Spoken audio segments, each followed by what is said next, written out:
जय Hind defence lovers. आज की टॉप हेडलाइंस कुछ इस प्रकार है। ईरान ने डिस्ट्रॉय किया यूएस का एक महत्वपूर्ण एवेक्स एयरक्राफ्ट। ईरान में सप्ताह भर के ग्राउंड ऑपरेशन की तैयारी कर रहा है अमेरिका।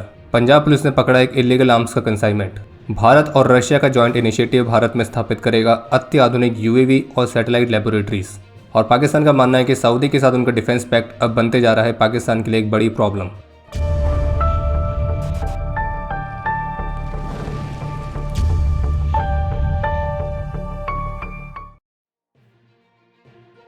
ईरान की तरफ से दावा किया गया है कि 27 मार्च 2026 को सऊदी अरब के प्रिंस सुल्तान एयरबेस पर उनके स्ट्राइक में यूएस एयरफोर्स के केवल एरियल रिफ्यूलिंग टैंकर्स ही नहीं बल्कि एक E-3 सेंट्री एवेक्स एयरक्राफ्ट भी डैमेज हुआ था और लगभग 10 से 12 यूएस ट्रूप्स गंभीर रूप से घायल हुए हैं।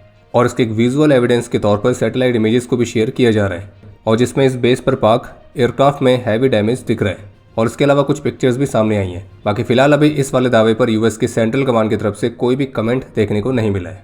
बाकी ईरान ने दुबई में जो यूएस के हाइडआउट को स्ट्राइक करने की बात करी थी जिसमें 500 प्लस कैजुअलिटीज का दावा भी किया गया था, तो यूएस के सेंट्रल कमांड ने इस वाले दावे को खारिज किया है और बल्कि ये कहा है कि दुबई में उनके किसी भी ट्रूप पर हमला नहीं हुआ है।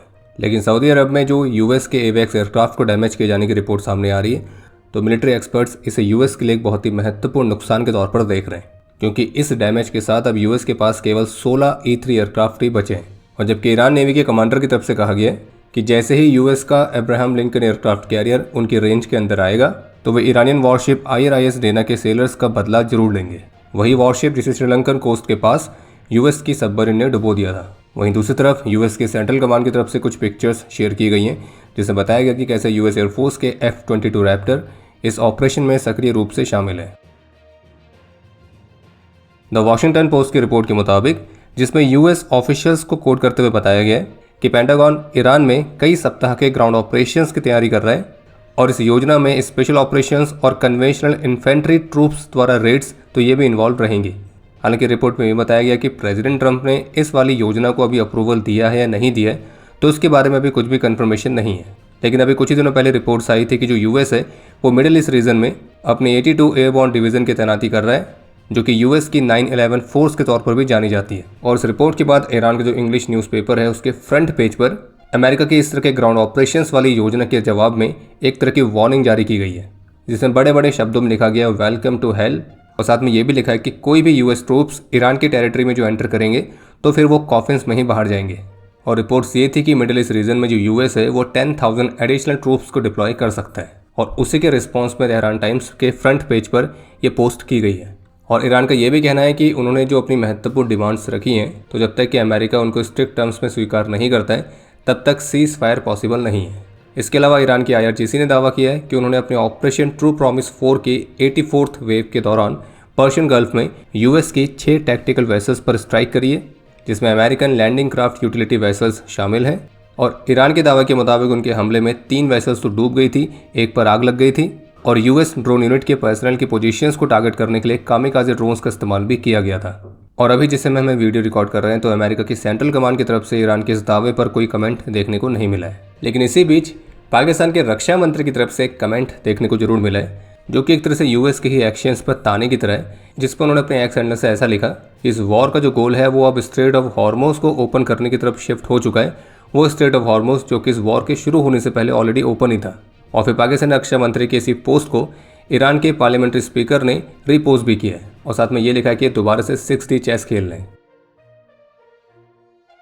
छत्तीसगढ़ के सुकमा डिस्ट्रिक्ट में हुई मुठभेड़ में एक नक्सल को एलिमिनेट किया गया, जिसके सर पर 5 लाख रुपए का इनाम था और जिसे ढेर किया गया उसका नाम है मोचा के कैलाश।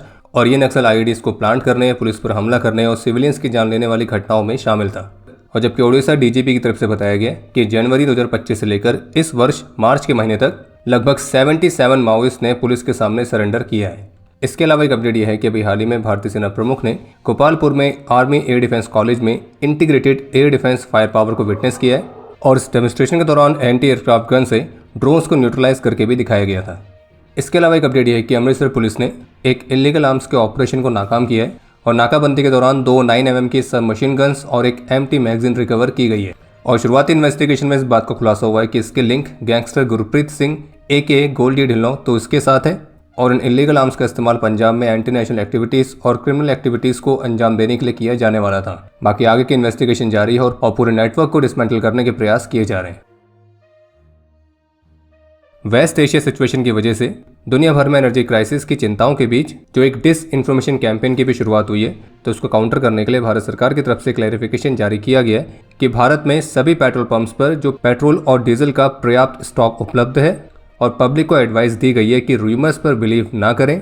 इसके अलावा टोटल 94,000 मैट्रिक टन तक के कार्गो के साथ 2 LPG carriers safely straight of Hormuz को पास करके भारत की तरफ आ रहे हैं और भारत सरकार गल्फ और वेस्ट एशिया की सिचुएशन को क्लोजली मॉनिटर कर रही है और भारत के लोगों की सेफ्टी और वेलफेयर भारत की हाईएस्ट प्रायोरिटी है और एनर्जी सिक्योरिटी के लिए भारत ने ऑपरेशन ऊर्जा सुरक्षा लॉन्च कर रखा है। बाकी आपने भी कुछ ऐसी वीडियो सोशल मीडिया पर देखी होंगी जहां भारत के कुछ हिस्सों में पेट्रोल पंप्स पर जो लोग हैं वो पैनिक होकर पेट्रोल डीजल इस सब को स्टॉक कर रहे हैं। कोई वाटर टैंक में भर के ले जा रहा है, कोई प्रेशर कुकर में भर के ले जा रहा है, कोई बॉटल में भर के ले जा रहा है। तो देखा जाए तो कुछ लोगों की इसी तरह की हरकतों की वजह से ही एक एक्चुअल खराब सिचुएशन पैदा होती है। इसके अलावा एक अपडेट यह है कि भारत और रशिया का जो एक जॉइंट इनोवेशन प्लेटफॉर्म है, इंडो रशिया इनोप्रैक्टिका टेक्नोलॉजी हब, तो इसने भारत में एकेडमिक इंस्टीट्यूशंस के साथ एक एग्रीमेंट साइन किया है और इसके तहत वे संयुक्त रूप से मिलकर भारत में अत्याधुनिक यूएवी लेबोरेटरी और सैटेलाइट लेबोरेटरी को स्थापित करेंगे। सीधे सीधे कहा जाए तो ये जो इनिशिएटिव है ये उभरती हुई टेक्नोलॉजीज में एडवांस रिसर्च, स्किल डेवलपमेंट और एक रियल टेक बिल्डिंग पर फोकस करेगा। और ये तो आप देख ही रहे हैं कि किस तरह से यूएवीज और सैटेलाइट्स एक मॉडर्न वॉरफेयर की बैकबोन की तरह साबित होते जा रहे हैं। फाइनेंशियल टाइम्स ने एक रिपोर्ट जारी करी है और इस रिपोर्ट में पाकिस्तान के ही एक सोर्स के हवाले से क्लेम किया गया कि पाकिस्तान को लगता है कि सऊदी अरेबिया के साथ उनका जो डिफेंस पैक्ट है अब वो पाकिस्तान के लिए प्रॉब्लम बनते जा रहा है, क्योंकि पाकिस्तान के मुताबिक इस पैक्ट का उद्देश्य था डिटरेंस के लिए कैश प्राप्त करना, लेकिन उन्हें सऊदी अरब से कोई भी नया इन्वेस्टमेंट प्राप्त नहीं हुआ है और इस वजह से जो डिटरेंस है वो फेल हो गया है। और फाइनेंशियल टाइम्स की रिपोर्ट में जो सोर्स की बात की गई है उसका ये कहना है कि ये सब पाकिस्तान की सीनियर मिलिट्री लीडर्स का सोचना है कि सऊदी के साथ ये पैक्ट उनके लिए प्रॉब्लम बन रहा है। वैसे इस पैक्ट का एक पॉइंट ये भी था कि अगर किसी भी कंट्री पर कोई हमला होता है तो उसे दोनों ही कंट्री पर हुए हमले की तरह माना जाएगा। लेकिन इंटरेस्टिंग बात यह है कि इस पैक्ट के साइन होने के बाद दोनों ही देशों में इस तरह की घटनाएं हुई, लेकिन दोनों ने ही एक दूसरे के सपोर्ट में कोई भी मिलिट्री एक्शन नहीं लिया। और अब इस लेटेस्ट रिपोर्ट से तो ऐसा लग रहा है कि पाकिस्तान को उम्मीद थी कि इस पैक्ट के बाद फिर सऊदी पाकिस्तान को पैसे देगा, वहाँ इन्वेस्टमेंट करेगा, लेकिन इन्वेस्टमेंट नहीं हुई तो पाकिस्तान भी आगे नहीं आ रहा है। तो शायद इसलिए पाकिस्तान ने भी कोई सहायता सऊदी को प्रदान नहीं करी है। और वैसे भी पाकिस्तान भिखारियों के जिस लेवल तक पहुँच चुका है तो उस लेवल को देखते हुए कोई भला यहाँ इन्वेस्टमेंट करेगा क्यों, और करेगा भी तो किस चीज़ पर करेगा। बाकी कुछ ऐसी मीडिया रिपोर्ट्स भी सामने आ रही जिनमें दावा किया जा रहा है कि पाकिस्तान के farmer army chief general Qamar Javed Bajwa, जिनके बारे में इस साल फरवरी में पाकिस्तानी आईएसपीआर की तरफ से कंफर्म किया गया था कि वॉशरूम में फिसलने की वजह से उनके सर पर गंभीर चोटें आई हैं और उन्हें हॉस्पिटल में एडमिट किया गया था। और जो लेटेस्ट रिपोर्ट सामने आई है उनमें क्लेम किया जा रहा है कि पाकिस्तान के फॉर्मर आर्मी चीफ की जो हेल्थ कंडीशन है वो बेहद ही ज़्यादा क्रिटिकल है और कुछ रिपोर्ट्स में तो ये भी दावा किया जा रहा है कि इनकी मृत्यु हो चुकी है। हालांकि इसकी पुष्टि फिलहाल अभी हम नहीं कर सकते और इस पर अभी तक पाकिस्तानी गवर्नमेंट की तरफ से भी कोई ऑफिशियल कमेंट देखने को नहीं मिला है। लेकिन इन रिपोर्ट्स के साथ ही कुछ ऐसे स्पेकुलेशंस भी होने शुरू हो गए कि Pakistani farmer army chief Bajwa के साथ जो एक्सीडेंट हुआ है ये कोई एक्सीडेंट नहीं था, बल्कि इसे एक पॉलिटिकल एंगल से कॉन्स्पिरेसी की तरफ भी देखा जा रहा है। और हाँ, स्पष्ट करते हैं कि अभी तक तो पाकिस्तान के किसी मिनिस्टर ने इसके पीछे कम से कम राह की साजिश की बात नहीं करी है, वरना इस तरह की घटनाओं में राह की साजिश से बोलना उनके लिए बहुत कॉमन बात है। बाकी इसके अलावा एक अपडेट यह है कि नॉर्थ कोरिया ने अपने वेपन्स के लिए एक अपग्रेडेड सॉलिड फ्यूल इंजन का टेस्ट किया है और ये माना जा रहा है कि ये जो नया इंजन है ये नॉर्थ कोरिया की जो मिसाइल्स की रेंज है उनको यूएस मेन लैंड तक पहुंचाने में मदद करेगा। हालांकि एक्सपर्ट्स ये भी कह रहे हैं कि नॉर्थ कोरिया अपने इस नए इंजन को लेकर जो दावे कर रहा है वो कुछ ज़्यादा ही बड़ा चढ़ाकर है, लेकिन ये जरूर तय है कि इस नए इंजन में जो थ्रस्ट है वो काफ़ी महत्वपूर्ण तरीके से बड़ा है। और अब समय है आज के इतिहास का। आज के दिन 2023 में ऑपरेशनल ट्रेनिंग एक्सरसाइज के दौरान नायक लेंगखोलाल और सिपाही एल्ड्रिन हमिंगथंग ज्वाला ने अपना सर्वोच्च बलिदान दिया था। आज के दिन 1994 में ऑपरेशन रक्षक के दौरान colonel S K. Bansal, lieutenant colonel K. Krishnamurthy, major GPS. Bindra और मेजर एल.सी. यादव ने अपना सर्वोच्च बलिदान दिया था। आज के दिन 1991 में 19 असम राइफल्स के राइफलमैन नवाब सिंह ने अपना सर्वोच्च बलिदान दिया। आज के दिन 2021 में जम्मू कश्मीर में अपने अदम्य साहस और वीरता का परिचय देते हुए सीआरपीएफ के कांस्टेबल जगन्नाथ राय ने अपना सर्वोच्च बलिदान दिया था। और आज के दिन 1984 में पंजाब में ड्यूटी के दौरान सीआरपीएफ के कांस्टेबल नेमीचंद भी वीर गति को प्राप्त हुए थे। और आपके लिए आज का प्रश्न है कि भारतीय नौसेना का सबसे पहला एयरक्राफ्ट कैरियर कौन सा था। और अब समय है आज के टॉप 3 कमेंट्स का, जो ये रहे आपकी स्क्रीन पर।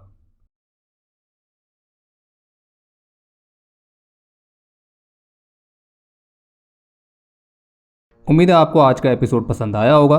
पसंद आया तो वीडियो को लाइक करना ना भूलें। आपके कोई भी सुझाव या सवाल हो तो उसके लिए कमेंट सेक्शन ओपन है। और अगर आप डिफेंस रिलेटेड और भी एक्सक्लूसिव कंटेंट में दिलचस्पी रखते हैं तो आज ही प्ले स्टोर से डिफेंस स्क्वाड की सुपर ऐप को डाउनलोड करना ना भूलें। और अगर आप चैनल पर पहली बार आए हैं तो squadron.in पे जाके हमारे नए डिज़ाइंस को भी चेकआउट जरूर करें। बाकी जल्द मिलेंगे नए एपिसोड के साथ। तब तक के लिए जय हिंद, जय भारत।